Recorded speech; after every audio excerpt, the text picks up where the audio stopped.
Welcome to Terror at Collinwood. 'Tis I, Penny Dreadful, and now I'm being forced to drink this noxious potion provided to me by Dr. Cyrus Longworth in order to transform into...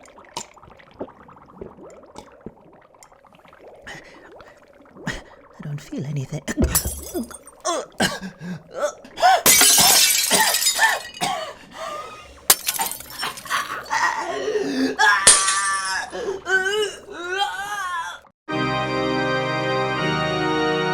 Danielle, and welcome to the show. Big congratulations to Grim Life Collective, who won Best Podcast in the Rondo Awards. No surprise, but certainly deserved. They're a great YouTube travel series. They go to different horror-themed locations. I knew they were going to win because they have over 500,000 subscribers on YouTube, which is well-deserved. But Terror at Collinwood came in second again, 3 years in a row. Terror at Collinwood came in second, which in and of itself is an honor. So thank you very much to those who voted in the Rondo Awards, and certainly thank you to those who took the time to vote for Terror at Collinwood in the Rondo Awards. I sincerely appreciate it. And hey, maybe next year we'll do it. I have some quick news before we get started. There's a great new weekly Dark Shadows live streamed talk show, Dark Shad-Bros, hosted by three delightful gentlemen, Peter Mack, who Terror at Collinwood listeners heard back in episode 6, DJ Schaefer, and Michael Penzerato. The show is streamed on both Facebook and YouTube every Friday night at 8 p.m. Eastern Time. I'll put links in the show notes. I watched the first episode and it was most enjoyable, and I think you'll really like it, so I encourage you to check it out. Again, it's called Dark Shad-Bros. I'm really happy to see new Dark Shadows programs coming into existence. These guys are longtime Dark Shadows fans, friends with some of the actors too, so they have some great stories to share, and definitely check it out. And also, just a quick reminder that the Dark Shadows Remembrance Weekend is coming up on July 5th and 6th in Burbank, California. I'll put a link to all the information in the show notes. Friday night's a celebration of life for Lara Parker, and Saturday is the Jonathan Frid Centenary. There'll also be a day trip to Greystone, the mansion used as Collinwood, and the old house too, in the 1991 Dark Shadows Revival series. There's going to be a garden tour on the afternoon of the 5th. That will cost $25. A link to the event page is in the show notes. And just a reminder, the Friday night celebration for Lara is not a convention. It is a memorial event. The Jonathan Frid event the next day is a little bit more convention-like. I think there are going to be some vendors there and on the Saturday, and Q&A panels. Several of the actors will be in attendance, and I will be there. I'm very excited. I'm looking forward to meeting you. Please do come over and say hello. I would love to chat with you. And speaking of chatting, I'm going to yak your ear off in this episode. Let's get to the show.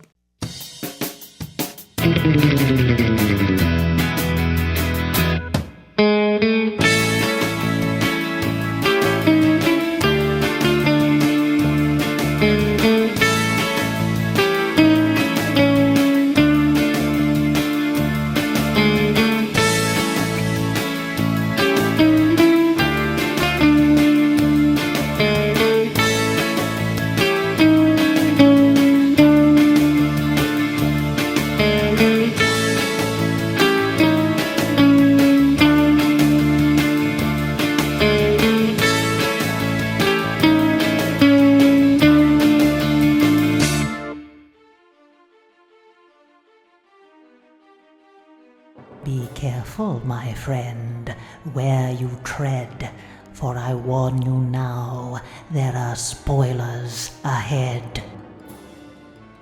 So a few months ago, I released the first installment of the Dark Shadows podcast of questions and answers, which was an idea inspired by Dale Clark's Dark Shadows books of questions and answers. I'm a big fan of what's called a spackling, which is coming up with in-show explanations for inconsistencies, continuity errors, and just speculating about the plots and characters in the show.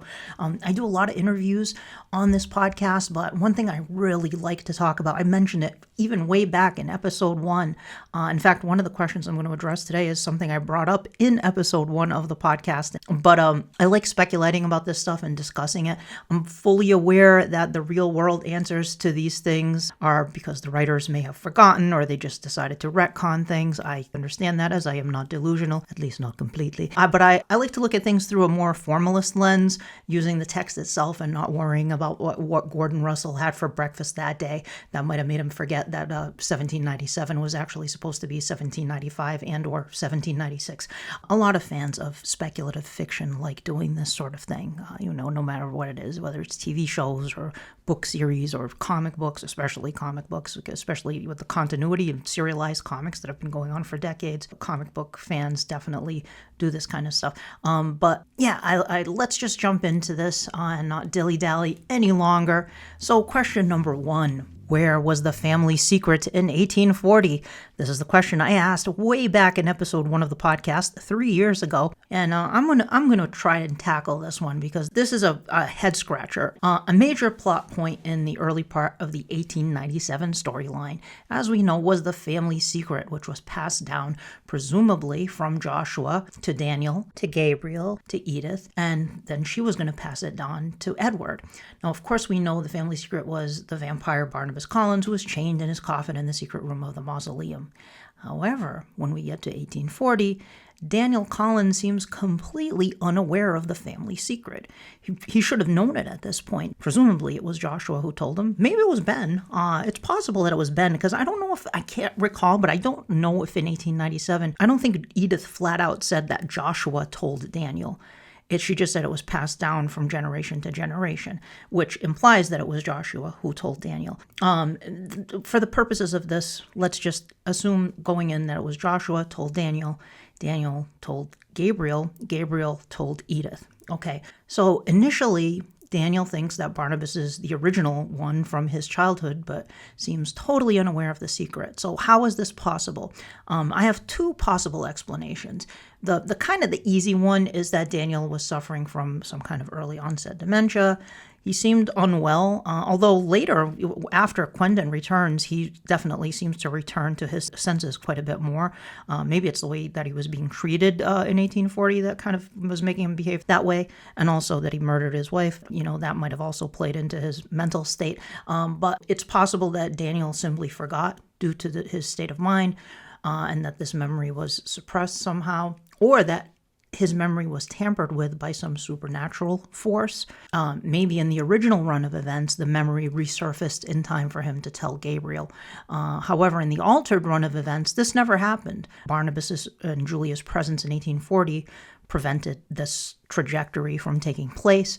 We did see that Barnabas directly interfered with things in 1840. For example, in episode 1159, Gabriel intercepts a letter from Quentin I to Daniel. In the original run of events, Gabriel was presumably going to destroy or more likely totally rewrite the letter. Barnabas wasn't there to interfere. So instead, in this version, in the altered version, Barnabas does interfere and make sure that the letter is delivered to Daniel. So it's possible that the memory came back to Daniel later on when in the original run of events. However, that is one scenario. I used to adhere more to that scenario when I was younger. When I was a teenager, that was my go-to answer for this. Now, I have a different theory. Okay, I'm leaning into this one, and you tell me what you think. History was changed between what we saw in 1897 and what we saw in 1840 due to one brief jaunt to the past. There's only one time in between 1897 and 1840 that we go to the past, pre-1840. In episode 885, Barnabas returns to 1795/1797, and I addressed this in the last questions and answers episode in terms of all the time travel and weakening of barriers to multiple universes, causing timelines to become hazy and bleed into each other, causing the different dates, the fluctuation in dates in Dark Shadows. That's how I explain the changing dates on the tombstones and grave markers as well, and that applies to the 1795/1796, 1797 conundrum. But that's a separate topic, and I did address that a bit in the last questions and answers episode I did. Anyway, there was this one single jaunt to the 18th century between the 1897 storyline and the 1840 storyline. And who did we meet but the Leviathans, Oberon and Haza, For the first time, we met the Leviathans, who wanted at all costs to make sure Barnabas made it back to the present day as their agent. The Leviathans, who we ultimately learn are in league with Diabolos, interfered with history in the 18th century to make sure their goals were met. My feeling is that they did more tinkering during this time and made sure that the passing down of the family secret did not happen. They wanted to ensure that Barnabas would remain as safe as possible in order to further their agenda. Thus, it was the Leviathans who altered the original run of events upon their arrival on the scene, as of episode 886, and made sure the family secret was not passed down from Joshua to Daniel. How they did that that's conjecture. We could have come up with a number of scenarios to explain how they interfered and prevented that secret from being passed down, but I think it was the Leviathans, because they were there in the 18th century interfering, wanting Barnabas specifically, because he's been traveling through time. They liked that he could bring the Leviathan Messiah into the presence, the essence of the Leviathan creature who would become Jeb Hawks into the present. They wanted to make sure that happened, so I think they did more tinkering than what we saw. So that's my current theory on why the family secret we didn't see it in 1840, because by then the Leviathans had interfered in the chain of events. There's also a third possibility, and I think this is the one Dale Clark mentioned in the Dark Shadows books of questions and answers. His thought was that when Barnabas did go into the past in that one episode at the end of 1897, that his actions changed history to such a degree that it inadvertently caused the family secret to not be passed down. So that was another possibility as well. And I can see that as well, because clearly Barnabas's presence, his choices that he made, changed history big time. And I want to address that in a later episode, because the whole Josette drinking poison instead of jumping off Widow's Hill is a huge change to the fabric of Dark Shadows. That is a major ongoing thing in the series, to the point where changing that, I am shocked that the writers would dare to do that. I mean, she still commits suicide, but no Widow's Hill? Unacceptable. History must reassert itself. Somehow things must revert back to Josette jumping off Widow's Hill. I don't know how it happens, but that's like one of those fixed points in history. And speaking of, that leads me to the next question. So since Edith Collins died in the altered version of 1840, wouldn't this severely alter the 1897 we saw? Sadly, yes, it would. Absolutely. Major change there, and I'm not a fan of that happening. We know that Quentin is still around in 1971. We find that out, but we never get to see him after Barnabas, Julia, and Professor Stokes return to the present day. He's at the Historical Society to see Roger's speech, right? So who knows exactly what the altered 1897 was like? Quentin would be the one to ask. He may start referencing things that were totally different from what we saw, but my feeling is that it didn't change all that much. I think time righted itself. There are some things that I think are required to happen timeline-wise, and maybe it's just because I love 1897 so much, I hate the idea of it changing so drastically. So I think Edith may not have died after Gabriel strangled her. And I'm going to read you a quote here from an article by Craig Clipper from Inside the Old House, number 38, another Dale Clark publication.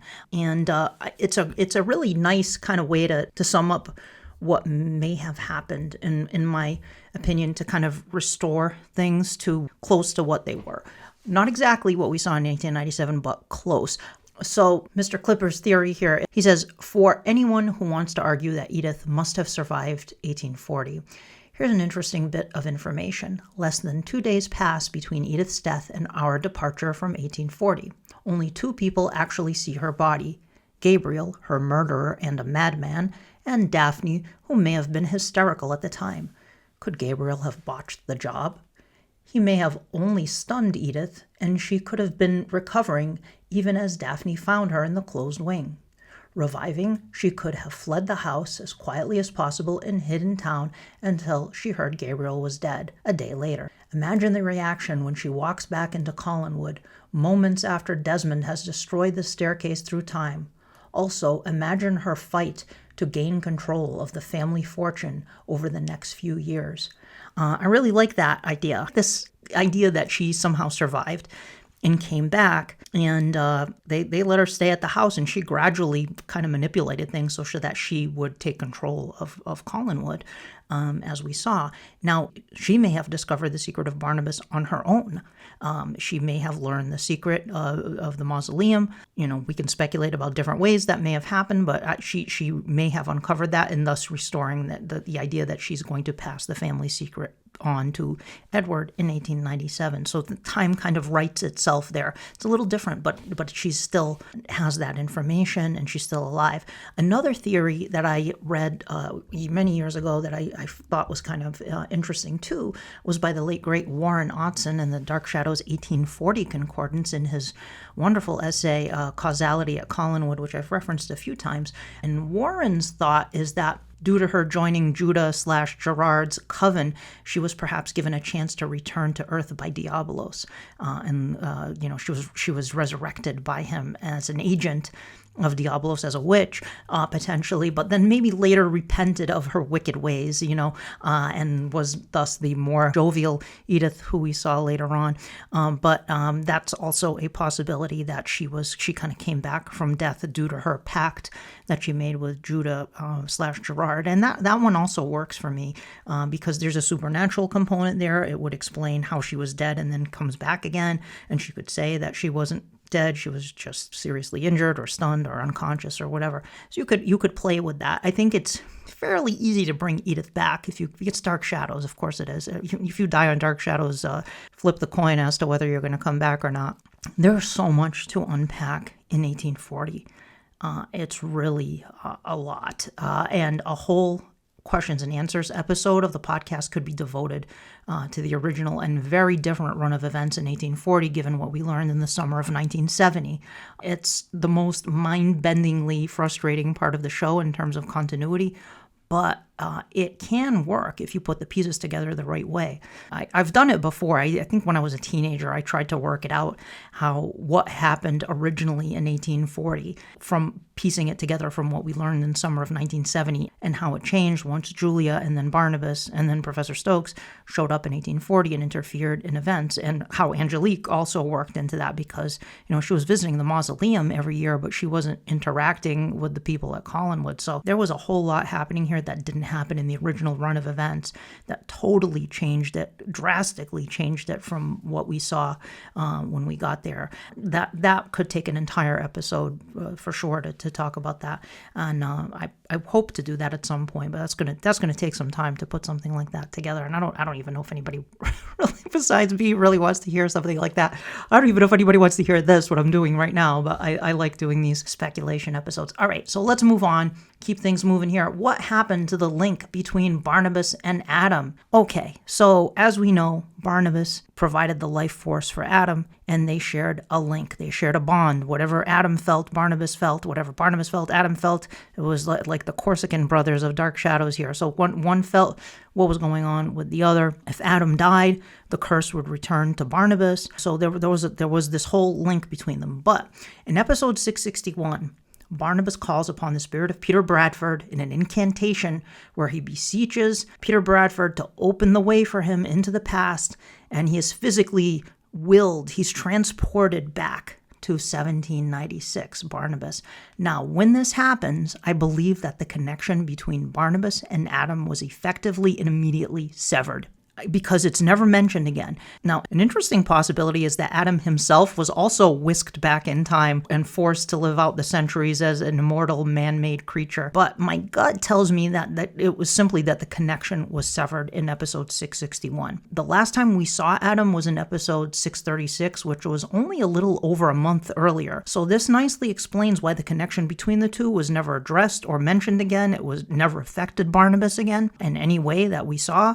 And I think just a little over a month after we last saw Adam, that connection was severed in 661. And the Sam Hall TV Guide article isn't canon, so let's not go there. Because Sam Hall in that article brings back the connection between Barnabas and Adam, which was not mentioned for like 2.5 years, and all of a sudden it's back again. No, sorry, Sam Hall. I revere the work you did in Dark Shadows, but you did not plot the entire show by yourself. Dan Curtis was, let's face it, Dan Curtis was the de facto head writer on the show. If Dan Curtis said, we're going to do killer chickens today, they'd have to come up with a script for that. So sorry, if that article had been written with Sam Hall, Dan Curtis, Gordon Russell, and Violet Wells, then I would be all in. And especially Dan Curtis. So you have to have Sam Hall and Gordon Russell for sure. Violet Wells, ideally, and maybe Joe Caldwell too, although he had been gone for quite a bit. Violet was still ghostwriting up until the end. So I'm going to say Sam Hall, Gordon Russell, Violet Wells, plus especially Dan Curtis. Okay, let's move on. Next question. What was the job Barnabas commanded Willie to do? Now, I actually answered this in response to a listener question back in episode 21 of the podcast, but I'll touch on it here. If you look at Willie's reaction to the job Barnabas is telling him to do, Willie is absolutely terrified and repulsed by what he has to do. I mean, he's practically trembling. It must be something awful. He's bringing victims to Barnabas, and he's burying some of them too, the ones who die. He's picking up ladies of the night in nearby towns and bringing them to some predetermined location Barnabas told him about so that he can feed on them, and he probably ends up killing some of them through strangulation so that they don't rise as vampires. And Willie is then tasked with disposing of the corpses in the instances where these victims die. And of course, he's doing all of this against his will because he's the vampire's thrall. He has no choice in the matter. He's picking up probably prostitutes, and he is bringing them to Barnabas. He's leading them to the slaughter, or at least to be fed on by Barnabas. Maybe they don't all die. He's probably careful to some degree, but sometimes he can't control himself. He's overcome by the bloodlust, and sometimes he goes too far. But either way, this is a horrific thing that Willie has to do. And John Carlin actually corroborated this at least part of this in an interview during an early convention. I think it was back in the late 70s. It was probably one of the Shadow Cons. There was a transcript of a Q&A panel with him in one of the fanzines. Might have been The World of Dark Shadows. And when he was asked, he said he was bringing young women to Barnabas for him to feed on. I think he said he started by bringing him animals to feed on, and then it just graduated to people, like initially. And we saw it in the show, the calves drained of blood in these farms, but Willie was probably, it's kind of ridiculous to imagine Willie bringing a calf to the old house. So maybe Carlin was kind of being cheeky about that, but then he said that he started bringing young ladies to Barnabas. It's really nasty, and it basically corroborates what I figured was going on when I watched this when I was a kid. I don't think I was thinking in terms of prostitutes, but I was thinking in terms of like he was bringing people to Barnabas for him to drink their blood, and probably burying the bodies too. And as for the burying the bodies, this is actually something Willie says in the Big Finish, Kingdom of the Dead. I think it was Kingdom of the Dead, audio drama. Again, audio drama is not canon, but it certainly makes sense and falls in line with what I'm thinking here. Barnabas refers to him as a friend, and Willie replies, "Friend, I was your slave. I buried bodies for you." It was something to that effect. It all kind of fits into place pretty well, especially if you look at Willie's horror-stricken reaction when Barnabas tells him he has a job to do and says, "Go now." You can tell Willie's repulsed and horrified by this. Next question. Why is David no longer afraid of Barnabas after 1795? Okay, I've heard this question brought up so many times over the years. It is a big one. This one drives a lot of people crazy, but I think it's a pretty easy one to answer, and I've mentioned it actually a couple of times on the podcast before, just during discussions with guests. Right after 1795 and before the Dr. Lang cure, Barnabas finds David. I think David was in Boston. So let's say Barnabas takes a trip down to Boston. He's determined to nip this in the bud. He finds David, gets him alone, makes him stare into his eyes, and uses his vampiric hypnotic powers to erase David's memory or suppress David's memory of him being undead. It's possible that he also did this after David got back to Collinwood, right before. The experiment, I think, happens the next day after David gets back, but right before that, Barnabas is definitely reverting back to his vampire state.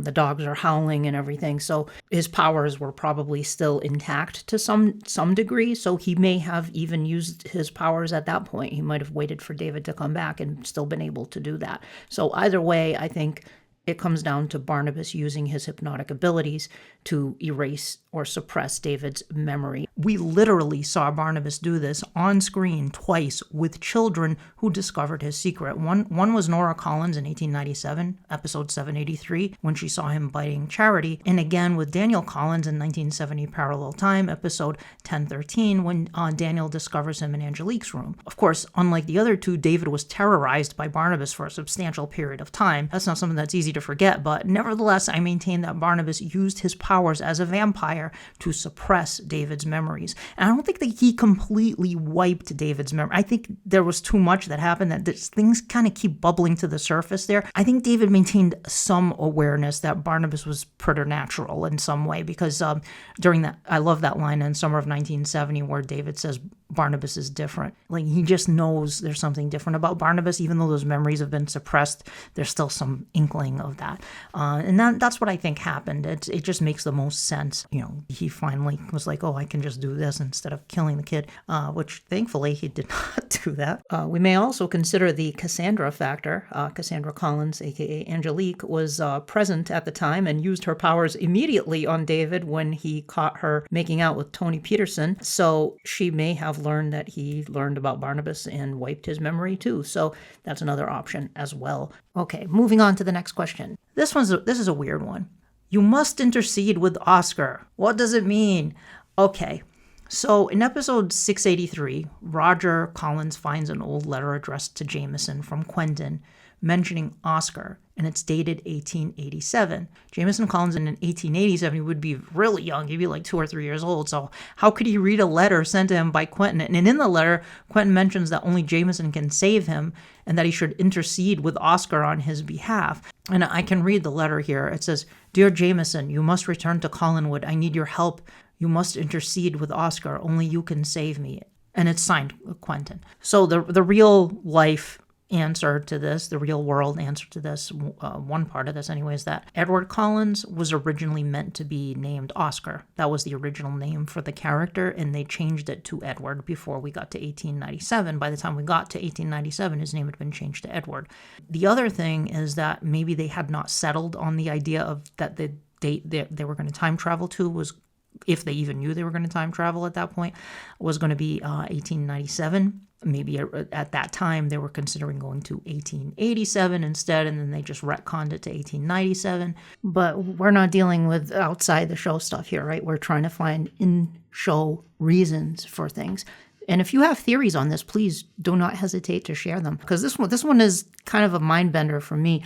But I have some thoughts about it. So this does fall in line with the sort of the relationship between Quentin and Jameson. They're close, but Quentin uses him to accomplish certain things, much as he did with David as a ghost. I mean, he's manipulates and uses Jameson to help him in his schemes, in his occult dabbling, all kinds of things that he does. Jameson helps him out. He's his little buddy, his accomplice, but he's a kid. But here it's like 1887 and Oscar. So there are ways we can explain this. I think it's one of the games that Quentin played with Jameson when he was a child. Quentin and Jameson were close. They probably played games like weird occult and adventure games, weird time travel game, and a make-believe character that they created named Oscar in their game. And maybe it was Edward's middle name was Oscar, and he hated it. They used it because they thought it was funny and it would tick him off. Quentin would encourage Jameson to use the name Oscar to irritate his father. I mean, I could totally see that happening. And as we saw with the ghost of Quentin and David and Amy, Quentin wants us to play the game. It was always games, but of course there were always ulterior motives, bad things that Quentin wanted to do. But I think that's part of it. These games that he would play with Jameson probably involved his dabbling in the occult as well, and using Jameson, as we saw him do in the show, to make things happen. So this might have tied in with that, but I don't know specifically why the 1887. There might be some reason for it, or it just might have just been some fantastical thing that they came up with as part of their fun game that they were playing. It doesn't explain why the letter just fell out of the book like that. I don't know, maybe it was Jameson's ghost. Somebody was trying to warn the Collins family. I think it was meant to be Magda's ghost who was trying to warn them about Quentin. So that might have been, again, a letter, part of Jameson and Quentin's occult game or whatever that they were playing, and Magda is warning them like, hey, he's back, so watch out. Or it could have just been, this is Quentin as he's starting to manifest. He's not reached full power yet as a ghost. This is the beginnings of Quentin here, but it might have been something he planted there to mess with the family. He wants to throw them off his trail. He knows he knows the kids are going to release him. and he's going to gain in power. So he's trying to throw them off his scent with some bogus letter with a random date that makes no sense and a name of a person that never existed. Although I don't think Quentin was powerful enough yet to do that. He becomes extremely powerful later, but he's not there yet. So I don't know if he would have been able to do something like that to that degree, because he's still in the room at this point. He has not been released yet. He has yet to gain in power. My feeling is that this was some kind of game that Jameson and Quentin were playing. This note was just a complete fabrication as part of their whatever thing that they were doing. I don't know who knocked that book off the shelf, what spirit knocked that book off the shelf so they could find that. Magda, I guess, was trying to warn them about Quentin in some way. Maybe it was one of the few references to Quentin that was left in Collinwood. We did see his picture later, but there wasn't a whole lot of information about Quentin, and that was one of the few things. So maybe Magda was trying to tip them off, like, hey, this guy's coming back. He's trying to manifest and do some terrible things. So I think that's probably what it was. Okay, last question. When I do these in the future, I'll try to pull one or two questions from listener questions. This one comes from Serpenthrope on YouTube. It says, I just finished the Adam arc. Was any explanation ever given for how Peter recognized Eve in the past when she was played by a different actress than the one who played Danielle Roget or Leona Eldridge? So in episode 622, Eve goes back in time to 1795/1796. And in 623, she has returned to being Danielle Roget, and Peter does indeed recognize her as such, and so does Ben, actually.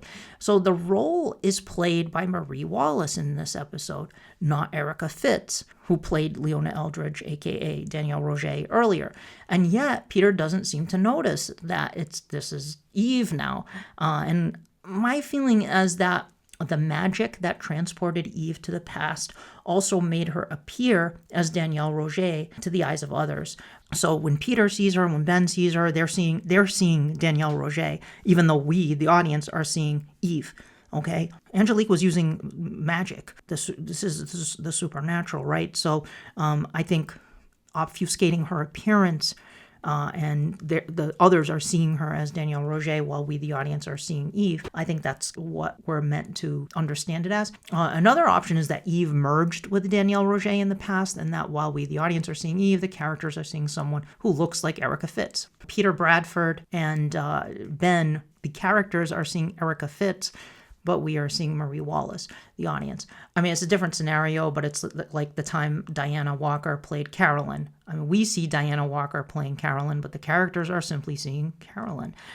So, they're not seeing the difference between Nancy Barrett and Diana Walker. So, I mean, it's a different situation, but I know Eve physically was transported back in time, but I think she kind of merged with Danielle Roget in some way, like in some weird metaphysical way. She merged with Danielle Roget, and those people in that time are seeing Danielle Roget or at least the people who knew Danielle Roget are seeing her. And I'm also going to read a comment from Gothic 49, our dear Steve Shutt, who has been on the podcast a few times here. He commented interesting comments about Quentin's original death scenario. I wonder if it was actually Amy's arrival that reawakened the troubled spirit of Quentin Collins. Isn't she the first one to speak to him on the old telephone? And if Quentin, in his wolf form, killed Nora, which was a theory I put forward in that episode, I wonder if the link was there because Amy was the reincarnation of Nora Collins. Interesting to speculate. We know because of what was revealed in 1897 that Chris and Amy were descendants of Quentin Collins through his daughter. Just interesting to muse about all of this.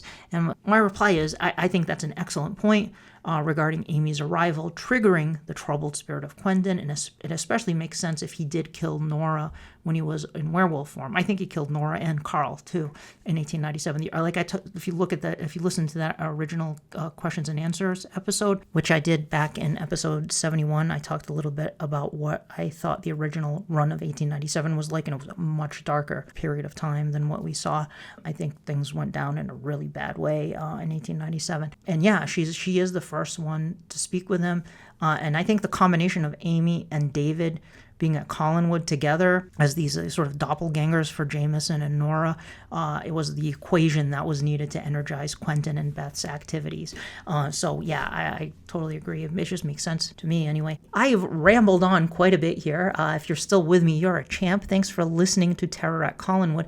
And hey, I want to ask you to do me a favor, if you would. If you listen on Apple Podcasts, please rate and review the podcast. The reviews have been very sparse lately, and it's really important because if you review the podcast, if you rate the podcast, it does help the podcast to reach more eyes in terms of Dark Shadows fans. This is not a financial thing. I make no money on this podcast, okay, other than donations. This is just so that the podcast can grow.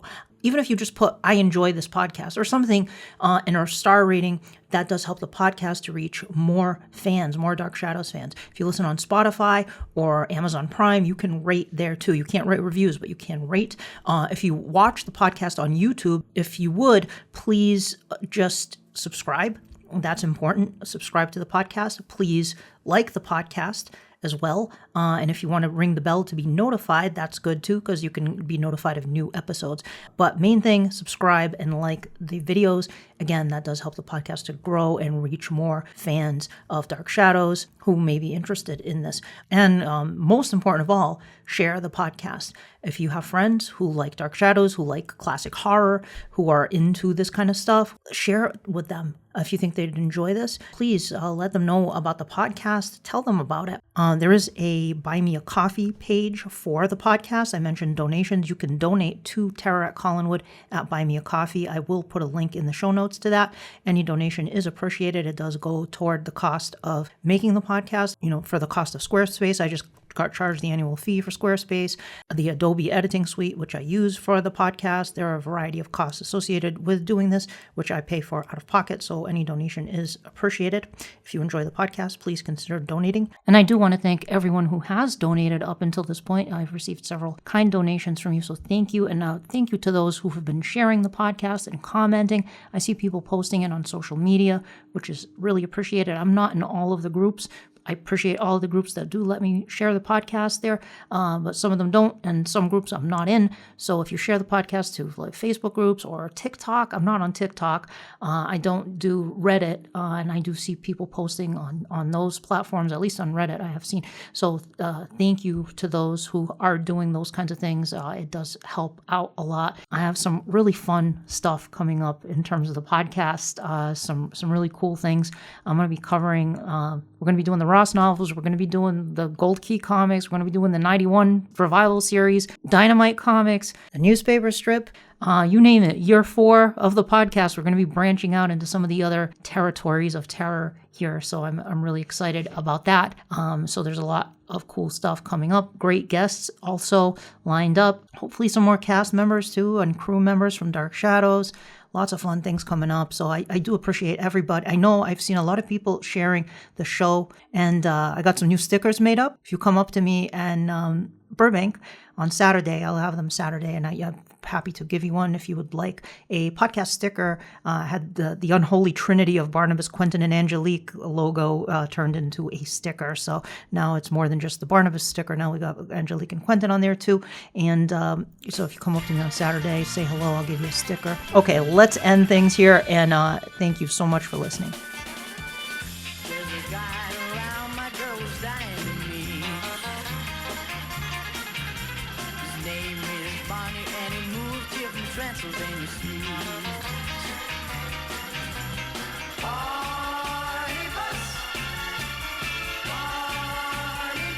And for as long as they lived, the Dark Shadows never truly vanished, for there will always be terror at Collinwood. Terror at Collinwood is a Penny Dreadful production.